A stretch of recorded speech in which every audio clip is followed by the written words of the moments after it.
Top kitchen உங்கள் அனைவரையும் அன்போடு வரவேற்கிறது. இன்னைக்கு நாம ஒரு அற்புதமான டீ பார்க்க போறாங்க. ஆமாங்க, வில்வ டீ. வில்வம் சொல்றது சிவபெருமானுக்கு ரொம்பவே உகந்ததா கருதப்படுறது. அதுக்கு காரணம் என்னன்னா, அதோட வேர்ல இருந்து பட்டை, இலை, பூ, பழம் இப்படி எல்லாமே ரொம்ப அதிகமான மருத்துவ குணங்கள் கொண்டது. இன்னைக்கு நம்ம அதோட இலையில ஒரு அற்புதமான டீ எப்படி செய்யறதுன்னு பார்ப்போம். அது மட்டும் இல்லாமல் அதோட உபயோகங்கள் என்னன்னு பார்க்கலாம். அதுக்கு தேவையான பொருட்கள் என்னன்னு பார்க்கலாம். அதுக்கு முதல்ல வில்வம் தேவை.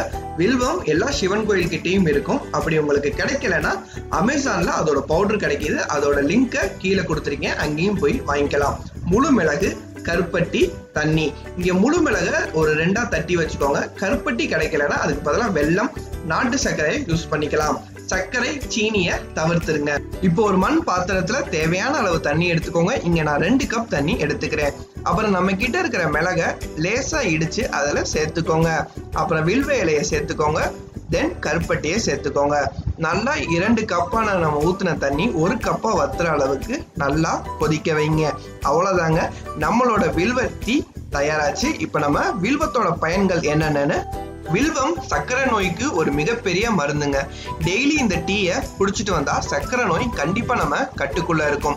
அப்படி பிடிக்கலன்னா காலையில வெறும் வயிற்றுல வில்வம், கொஞ்சம் வெந்நீர் தண்ணி, 2 மிளகு போட்டு அரைச்சு குடிச்சிங்கன்னா உங்களுக்கு நீரிழிவு நோய் உங்க கைக்குள்ளேயே இருக்கும். இல்லாமல் ஜலதோஷம், மூட்டு வலி இப்படி பல வலிகளுக்கு இந்த வில்வம் ஒரு மிகப்பெரிய மருந்து.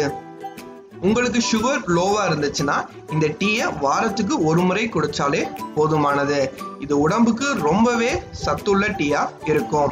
இந்த டீ உங்களுக்கு பிடிச்சிருக்குன்னு நினைக்கிறேன். மீண்டும் ஒரு அற்புதமான ரெசிபியில் உங்கள் அனைவரையும் சந்திக்கும் வரை நன்றி, வணக்கம்.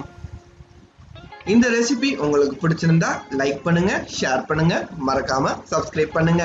பக்கத்துல இருக்கும் பெல் ஐகானை பிரஸ் பண்ணுங்க. புது ரெசிபியை உடனே கண்டு மகிழுங்க. நன்றி, வணக்கம்.